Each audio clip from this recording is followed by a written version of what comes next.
ಕೇಳ್ತಾ ಇದ್ದೀರಾ ಭಕ್ತಿ ಸ್ಟುಡಿಯೋ ರೇಡಿಯೋ ಸಿಟಿ 91.1 ಅಲ್ಲಿ ಆರ್ಜೆ ನಿಖಿತಾ ಜೊತೆ. ಸಾಕಷ್ಟು ವಿಚಾರಗಳು ನಮ್ಮ ಬದುಕಿನಲ್ಲಿ, ಪ್ರತಿ ದಿನದ ಬದುಕಿನಲ್ಲಿ ನಾವು ತಿಳ್ಕೊಳ್ತಾ ಇರ್ತೀವಿ ಅಲ್ವಾ. ನಮ್ಮ ತಂದೆ ತಾಯಿ, ಗುರು, ಹಿರಿಯರು ಯಾರಾದ್ರೂ ನಮ್ಗೆ ಏನಾದ್ರೂ ತಪ್ಪು ಮಾಡಿದಾಗ ನಮ್ಗೆ ತಿದ್ದಿ ತೀಡುವಂಥದ್ದು. ಇನ್ನೆಷ್ಟೋ ಬಾರಿ ನಮಗೆ ಗೊತ್ತಿರುವಂತಹ ಜ್ಞಾನವನ್ನ ಎಷ್ಟು ಬಳಸಿಕೊಳ್ತೀವಿ ಅನ್ನೋದ್ರ ಮೇಲೂ ಅದು ಅವಲಂಬಿತವಾಗಿರುತ್ತೆ.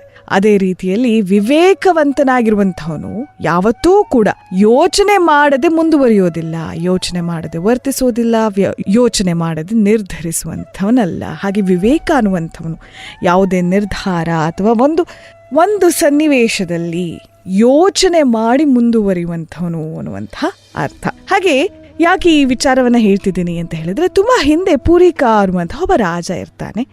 ಆತ ಎಲ್ಲರನ್ನು ಕೂಡ ಹಿಂಸಿಸ್ತಾ ಇದ್ದ, ಜನರನ್ನ, ಪ್ರಾಣಿಯನ್ನ, ಹೀಗೆ ತುಂಬಾ ನೋವುಂಟು ಮಾಡ್ತಾ ಇದ್ದ ಎಲ್ಲ ವ್ಯಕ್ತಿಗಳಿಗೆಲ್ಲ. ವಯಸ್ಸು ಆಗುತ್ತೆ, ಹಾಗೆ ಸಾಯ್ತಾನೆ. ಬಹುಶಃ ಅವನ ಬದುಕಿನಲ್ಲಿ ಸಾಕಷ್ಟು ಏರುಪೇರುಗಳಿದ್ರೂ ಕೂಡ ಎಲ್ಲವೂ ತನ್ನ ಹಾಗೆ ತಾನು ಅಂದ್ಕೊಂಡ ಹಾಗೆ ನಡೀತಾ ಇತ್ತು. ಆ ಒಂದು ಬದುಕು ಮುಗೀತು ಆ ಮನುಷ್ಯನಾಗಿ. ಆತ ತೀರಿ ಹೋಗ್ತಾನೆ ನಂತರ ವಯಸ್ಸಾದ್ಮೇಲೆ. ಆದ್ರೆ ಮತ್ತೆ ಮುಂದಿನ ಜನ್ಮದಲ್ಲಿ ಆತ ನರಿಯಾಗಿ ಹುಟ್ಟಿ ಬರ್ತಾನಂತೆ. ಆದ್ರೆ ಮಾಡಿರುವಂತಹ ರಾಜನಾಗಿ, ಪುರಿಕ ರಾಜನಾಗಿ ಮಾಡಿರುವಂತಹ ಯಾವುದೋ ಒಳ್ಳೆ ಕರ್ಮಗಳಿಂದ ಪೂರ್ವ ಜನ್ಮದ ಸ್ಮೃತಿ ಆತನಿಗಿತ್ತು.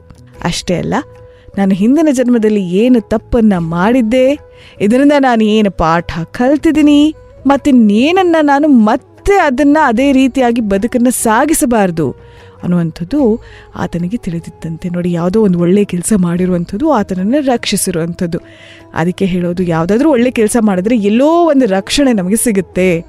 ಧರ್ಮೋ ರಕ್ಷತಿ ರಕ್ಷತಃ ಅಂತ ಹೇಳಿ. ಇಲ್ಲಿ ಧರ್ಮ ಅಂತ ಹೇಳಿದ್ರೆ ನಾವು ಮಾಡುವಂತಹ ಕೆಲಸ ಕಾರ್ಯಗಳು, ಆಚಾರ ವಿಚಾರ, ಧರ್ಮಗಳು ಅನ್ನುವಂಥ ಅರ್ಥ. ಇನ್ನು ಈಗ ನರಿಯಾಗಿ ಈತ ಅಹಿಂಸೆಯ ಜೀವನವನ್ನ ನಡೆಸ್ತಾ ಇದ್ನಂತೆ. ಈತ ಎಷ್ಟೇ ಏನೇ ಮಾಡಿದ್ರೂ ಕೂಡ, ಎಷ್ಟೇ ಪಾಪಗಳನ್ನು ಮಾಡಿದ್ರು, ಹಿಂದಿನ ಜನ್ಮದಲ್ಲಿ ಮಾಡಿರುವಂತಹ ಪಾಪಗಳಿಗೆ ಪ್ರಾಯಶ್ಚಿತ್ತವನ್ನ ಅನುಭವಿಸ್ತಾ ಈ ಜನ್ಮದಲ್ಲಿ ನಾನು ಯಾರಿಗೂ ಕೂಡ ಹಿಂಸೆ ಮಾಡೋದಿಲ್ಲ ಅಂತ ಹೇಳಿ ಆತ ನಿರ್ಧಾರವನ್ನ ತೆಗೆದುಕೊಳ್ತಾನೆ. ಆತ ತಿನ್ನುವಂತಹ ಆಹಾರವೂ ಕೂಡ ಸಸ್ಯಾಹಾರಿ ಆಹಾರವಾಗಿರುತ್ತೆ. ಅದರಲ್ಲೂ ಹಣ್ಣು ಹಂಪಲುಗಳೆಲ್ಲವೂ ಮರದಿಂದ ಕೆಳಗೆ ಬಿದ್ದಾಗಲೇ ತಿನ್ನುವಂಥದ್ದು. ಈ ರೀತಿಯಾದಂತಹ ಒಂದು ಆಚಾರ ಧರ್ಮವನ್ನ ಆತ ಇಟ್ಕೊಂಡಿದ್ದ. ಅಹಿಂಸಾಯುತವಾಗಿರುವಂತಹ ಜೀವನವನ್ನ ಈ ನರಿ ನಡೆಸ್ತಾ ಇತ್ತು. ನರಿ ವಾಸವಾಗಿದ್ದು ಸ್ಮಶಾನದಲ್ಲಿ. ಅಲ್ಲೇ ಇದ್ದು ಭೂಮಾತೆಗೆ ಕೃತಜ್ಞತೆಯನ್ನು ಸಲ್ಲಿಸ್ತೀನಿ, ಆ ಜಾಗವನ್ನು ಬಿಟ್ಟು ಎಲ್ಲೂ ಹೋಗ್ತಿರ್ಲಿಲ್ಲ. ಆದ್ರೆ ಉಳಿದ ನರಿಗಳಿಗೆ ಇದೆಲ್ಲ ವಿಚಿತ್ರ ಅನ್ಸೋದು. ಏನಪ್ಪ ಆಯ್ತಾ ಹೀಗೆ ಅಂತ ಹೇಳ್ಬಿಟ್ಟು ಅವನಿಗೆಲ್ಲ ಬುದ್ಧಿವಾದ ಹೇಳೋದಿಕ್ಕೆ ಅಂತ ಹೇಳಿ ಬರ್ತಿದ್ರಂತೆ. ನೋಡು, ಅಹಿಂಸೆ ಜೀವನ ಹಾಗೆ ಹೀಗೆ ಅಂತೆಲ್ಲ ಹೇಳೋದಿಕ್ಕೆ ಬಂದರೂ ಕೂಡ ಈ ನರಿ ಅಹಿಂಸೆಯೇ ನನ್ನ ಜೀವನ, ಸತ್ಯವನ್ನ ನುಡಿಯುವಂಥದ್ದು, ನಡೆಯುವಂಥದ್ದು ನನ್ನ ಜೀವನ, ಇಂದ್ರಿಯ ನಿಗ್ರಹ ನನ್ನ ಜೀವನ, ಶುಚಿತ್ವ ಜ್ಞಾನವನ್ನ ಪಡ್ಕೊಳ್ಳುವಂಥದ್ದು ನನ್ನ ಜೀವನ ಅಂತ ಹೇಳಿ ಆತ ನಂಬಿ ಬದುಕ್ತಾ ಇದ್ದುದುಂಟು. ಹೀಗಿರ್ಬೇಕಾದ್ರೆ ಒಂದು ದಿನ ಏನಾಗುತ್ತೆ, ಒಂದು ಹುಲಿ, ಕಾಡಿನ ರಾಜ, ಈ ನರಿಯ ಹತ್ರ ಈತನ ಬಗ್ಗೆ ತಿಳ್ಕೊಂಡು ಬರ್ತಾನಂತೆ. ಈತನ ಬಗ್ಗೆ ಎಲ್ಲ ತಿಳ್ಕೊಂಡು, ಈತ ತುಂಬಾ ಒಳ್ಳೆಯವನು, ಒಬ್ಬ ನಂಬಿಕೆಗೆ ಅರ್ಹವಾದಂತಹ ಒಂದು ನರಿ ಅಂತ ಹೇಳಿ ಎಲ್ಲ ಕೇಳಿರುವಂಥವನು. ಈ ಹುಲಿ ಈ ನರಿಯ ಹತ್ರ ಬಂದು ಹೇಳ್ತಾನಂತೆ, ಈ ರಾಜ್ಯವನ್ನ ಆಳೋದಿಕ್ಕೆ ನೀನು ನನ್ನ ಮಂತ್ರಿ ಆಗೋದಿಕ್ಕೆ ಯೋಗ್ಯನಾಗಿದ್ದೀಯಾ, ನೀನು ರಾಜನಂತೆ ಎಲ್ಲಾ ಸೌಕರ್ಯಗಳನ್ನು ಕೂಡ ಅನುಭವಿಸಬಹುದು ಅಂತ ಹೇಳಿ ಒಂದು ಆಫರ್ನ ನೀಡ್ತಾನಂತೆ. ಆಗ ಈ ನರಿ, ರಾಜ್ಯದ ಮಂತ್ರಿ ಆಗೋದಕ್ಕೆ ಕೇವಲ ಜ್ಞಾನಿ ಮತ್ತೆ ಸಜ್ಜನರಿಂದ ಮಾತ್ರ ಸಾಧ್ಯ, ಅವರು ಸೂಕ್ತರು, ನನಗೆ ಯಾಕೆ ಇವೆಲ್ಲ, ಮತ್ತೆ ರಾಜನಂತೆ ನನಗೆ ಅಂತಹ ಸೌಕರ್ಯಗಳನ್ನೆಲ್ಲ ಅನುಭವಿಸುವಂತಹ ಭೋಗ ಭಾಗ್ಯದಲ್ಲೆಲ್ಲ ನನಗೆ ಆಸಕ್ತಿ ಇಲ್ಲ, ಆದರೂ ದೇಶ ಸೇವೆ ಮಾಡುವಂತಹ ಒಂದು ಅವಕಾಶ ಸಿಕ್ಕಿದೆ ಅಂತ ಹೇಳಿ ಮಂತ್ರಿ ಸ್ಥಾನವನ್ನ ನಾನು ಒಪ್ಪಿಕೊಳ್ತೀನಿ ಅಂತ ನರಿ ಹೇಳ್ತಾರಂತೆ. ಸರಿ, ಆದ್ರೆ ಒಂದೇ ಒಂದು ಷರತ್ತು. ಏನದು? ಅದು ನಾನೀಗ ಮಂತ್ರಿಯಾಗಿ ಬರುವಂತದ್ದು ನನ್ನ ಪೂರ್ವ ಸೇವಕರಿಗೆ ಈರ್ಷ್ಯೆ ಉಂಟಾಗಬಹುದು.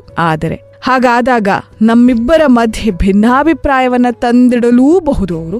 ಹಾಗಾಗಿ ಒಂದು ವೇಳೆ ನೀವು 100% ನನ್ನ ಮೇಲೆ ನಂಬಿಕೆ ಇಟ್ರೆ ಮಾತ್ರ ನಾನು ಬರ್ತೀನಿ ಅನ್ನುವಂತಹ ಮಾತನ್ನ ಈ ನರಿ ಕಾಡಿನ ರಾಜನಿಗೆ ತಿಳಿಸ್ತಾನ. ಈಗ ಹುಲಿ, ಕಾಡಿನ ರಾಜ ಒಪ್ಪಿಕೊಳ್ತಾನೆ. ಸರಿ, ಇಬ್ಬರು ಧರ್ಮ ಪಾಲನೆಯನ್ನ ಮಾಡ್ತಾರೆ, ಚೆನ್ನಾಗಿ ನಡೀತಾ ಇರುತ್ತೆ. ಆದ್ರೆ ಒಂದು ಸಲ ಏನಾಗುತ್ತೆ ಗೊತ್ತಾ? ಒಂದು ದಿನ ಏನಾಗುತ್ತೆ, ನರಿ ಅಂದುಕೊಂಡ ಹಾಗೆಯೇ ಈರ್ಷ್ಯೆ ಆಗುತ್ತೆ ಉಳಿದಂತಹ ಎಲ್ಲರಿಗೂ ಕೂಡ. ಇದರ ಹಿಂದೆ ನಡೆಸ್ತಾ ಇದ್ದಂತಹ ಮಂತ್ರಿ ಆಗಿರ್ಬೋದು, ಬೇರೆ ಬೇರೆ ಜನರಿಗೆ, ಸಭೆಯಲ್ಲಿರುವಂಥವರಿಗೆ. ಅವ್ರು ಏನು ಮಾಡ್ತಾರೆ, ಹುಲಿಯ ಊಟವನ್ನ ನರಿಯ ಮನೆಯಲ್ಲಿ ಕದ್ದಿಡ್ತಾರೆ. ಹುಲಿಗೆ ಸಿಟ್ಟು ಬರುತ್ತೆ. ಕದ್ದವರು ಯಾರು, ಕರೆದುಕೊಂಡು ಬನ್ನಿ ಅಂತ ಹೇಳಬೇಕಾದ್ರೆ ರಾಜನ ಆಹಾರ ನರಿಯ ಮನೆಯಲ್ಲಿದೆ ಅಂತ ಯಾರೋ ಹೇಳಿದಾಗ ಹಾಗಿದ್ರೆ ಅವನನ್ನ ಕೊಂದು ಬಿಡಿ ಅಂತ ಹೇಳಬೇಕಾದ್ರೆ ಹುಲಿಯ ತಾಯಿ ಒಂದು ಮಾತನ್ನ ಹೇಳ್ತಾಳೆ. ಏನಂತ, ನೋಡಪ್ಪ, ಇಷ್ಟು ಸಮಯದವರೆಗೂ ಕೂಡ ನಿನಗೆ ಆತ ಸಹಾಯ ಮಾಡಿರೋದು ಮರ್ತು ಹೋಯ್ತಾ? ರಾಜನಾಗಿ ಇದ್ದ ಮೇಲೆ ಇಂಥವೆಲ್ಲವೂ ನಡೀತಾ ಇರುತ್ತೆ. ನೀನು ಇಷ್ಟು ಬೇಗ ನಿರ್ಧಾರವನ್ನ ತೆಗೆದುಕೊಳ್ಳೋದು ಸರಿನಾ? ಪಾಪಾತ್ಮರು ಒಳ್ಳೆಯ ಮನಸ್ಸಿರೋರನ್ನ ದ್ವೇಷಿಸ್ತಾರೆ, ಮೂರ್ಖರು ಪಂಡಿತರನ್ನ ದ್ವೇಷಿಸ್ತಾರೆ, ಅಧರ್ಮಿಗಳು ಧರ್ಮವಂತರನ್ನ ದ್ವೇಷಿಸ್ತಾರೆ, ಬೃಹಸ್ಪತಿಯಷ್ಟೇ ಪಂಡಿತರು ಆಗಿದ್ರೂ ಕೂಡ ಸುಳ್ಳು ಮಾಹಿತಿಯನ್ನ ನೀಡ್ತಾರೆ. ಇಂತಹವರ ಬಗ್ಗೆ ನೀನು ತಿಳಿದಿರಬೇಕು. ನಾವು ಏನನ್ನಾದರೂ ಕಂಡರೆ ಅದನ್ನು ಪರಿಶೀಲಿಸದೆಯೇ ಯಾರನ್ನೂ ಕೂಡ ಸ್ವೀಕರಿಸಬಾರ್ದು. ಯೋಚಿಸದೆ ನಡೆಯುವಂಥವನು ಆಮೇಲೆ ಪಶ್ಚಾತ್ತಾಪವನ್ನು ಅನುಭವಿಸ್ತಾನೆ. ನೆನಪಿದೆಯಾ, ನರಿಯನ್ನ ನೀನು ಮಂತ್ರಿಯಾಗಿ ಸ್ವೀಕರಿಸಬೇಕು ಅಂತ ಹೇಳಿದಾಗ ಸೂಕ್ಷ್ಮವಾಗಿ ಆತ ಏನು ಎತ್ತ ಅಂತೆಲ್ಲ ಗಮನಿಸಿ ಯೋಚನೆ ಮಾಡಿ ನಂತರ ನಿರ್ಧರಿಸಿರುವಂಥದ್ದು. ಈಗ ಅಷ್ಟೆಲ್ಲ ಸಹಾಯ ಮಾಡಿರುವಂತಹ ನರಿಯನ್ನ ನೀನು ಹೇಗೆ ಮರಿತೀಯ?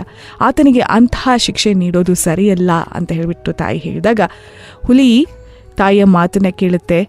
ಮತ್ತೆ ಆತನಿಗೆ ಯಾವುದೇ ರೀತಿಯಾದಂತಹ, ಆ ನರಿಗೆ ಯಾವುದೇ ರೀತಿಯಾದಂತಹ ಶಿಕ್ಷೆ ಆಗದ ಹಾಗೆ ನೋಡ್ಕೊಳ್ತಾನೆ. ಆದರೆ ಈಗಾಗಲೇ ಈತನ ಸೇವಕರು ನರಿಯ ಮನೆಗೆ ತಲುಪಿದ್ರಿಂದ ವಿಚಾರ ಗೊತ್ತಾಗುತ್ತೆ. ಈ ರಾಜ ಅಸಮೀಕ್ಷಕಾರಿ ಅಂತ ಹೇಳಿದ್ರೆ ಪ್ರೆಡಿಕ್ಟ್ ಮಾಡೋದಕ್ಕಾಗೋದಿಲ್ಲ ಯಾವ ಸಮಯದಲ್ಲಿ ಹೇಗೆ ಬದಲಾಗ್ತಾನೆ ಅಂತ ಹೇಳಿ.